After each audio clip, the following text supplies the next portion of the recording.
Muy buenas tardes, hermanos. Que Dios les bendiga. Este día ha sido un poco ajetreado. Hemos estado ocupando, atendiendo asuntos y también haciendo algunas llamadas, haciendo algunos pendientes.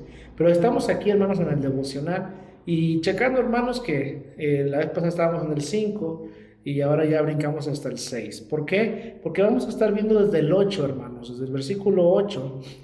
Vamos a estar viendo la cuestión de Esteban. Porque en el 7 habla de la defensa y de cómo Esteban es apedreado, ¿no? Y yo quiero que disfrutemos parte por parte, lo voy a ir fragmentando. Entonces, pues la temática va a ser el testimonio de Esteban, parte uno, testimonio de Esteban, parte 2 y las partes que lleguemos a alcanzar. A poder segmentar este pasaje para poder ver cómo Esteban, lleno del Espíritu Santo, presenta el Evangelio a través de la Escritura. Pero dicho esto, hermanos, entonces entendamos lo que dice el versículo 8. Yo quiero que observemos, hermanos, el versículo 8, lo importante de ser llenos. Dice la Escritura que estaban llenos de gracia y de poder. Hacía grandes prodigios y señales entre el pueblo. Cuando yo estaba estudiando el seminario, yo me acordaba que yo le decía hermano a un cierto maestro, y es un maestro de mucha ciencia, es un maestro de mucho estudio. Y yo le decía, hermano, le digo, yo veo un común denominador en el Antiguo Testamento. Veo a un Daniel ser librado de los leones, veo a un Elías, a un Eliseo que hacían grandes milagros. Y entonces yo le decía eso, le digo, curiosamente eso hoy en día no se ve. Y le decía, ¿por qué? Y él me decía, Eric, ¿para qué quieres tú? Me preguntaba, ¿para qué quieres saber tú? ¿Para qué quieres experimentar esas maravillas? Me decía él. Lo que importa es que conozcas a Dios. Y yo le decía, sí, yo no quiero, le decía. Yo le comentaba, yo no quiero, yo no me inclino a ese comentario por la cuestión de lo maravilloso, de que hacer milagros, que parece que parezca poder es eso. No, no, no, no, no, no, sino que a mí me llama la atención lo que provoca ese escenario.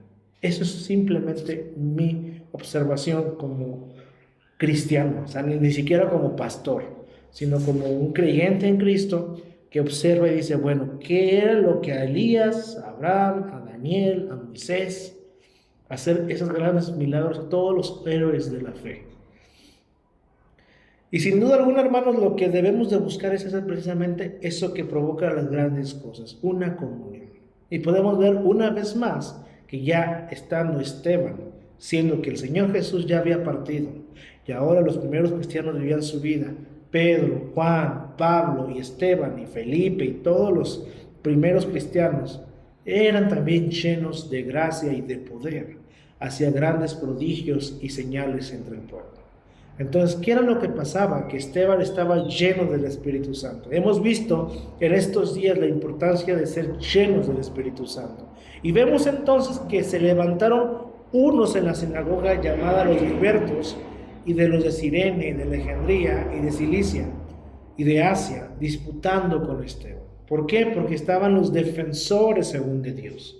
Y qué triste, hermanos, porque hoy en día hay muchos hermanos, y yo me incluyo, habemos muchos hermanos que pasamos de un conocimiento meramente teórico o de un conocimiento muy letrado, pero entendemos que la gracia es mucho poder, es mucha experiencia. Ahora, otra vez, no es cuestión de las acciones, no es cuestión de lo que se hace, es cuestión de la comunión que se disfruta. Y vemos a un Esteban lleno de gracia y de poder.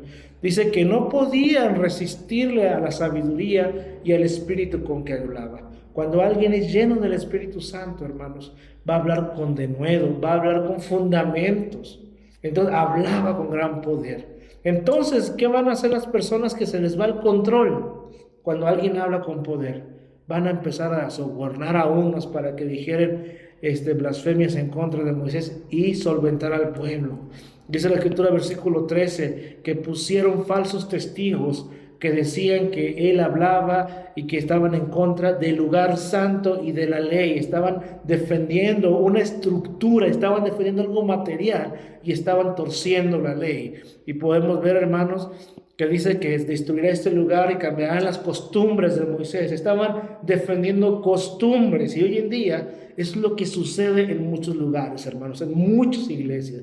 Ahora ya no defienden la sana doctrina o ya no defienden la palabra o la verdad. Defienden estructuras, defienden forma, defienden tradiciones.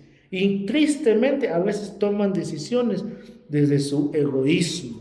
Por eso es que eso es importante. El que es lleno del Espíritu Santo, como dice el versículo 10, habla con sabiduría y con espíritu. Es una verdad, hermanos, se dice el versículo 15. Entonces los que estaban sentados en el concilio, estaban en la sinagoga y llevaron a Esteban ante el concilio, y dice la Escritura que todos los que estaban sentados en el concilio, al fijar los ojos en él, vieron su rostro como de un ángel. Entonces, hermanos, alguien que está lleno del Señor, hermanos, siempre será alguien claro, alguien que va a ser diferente.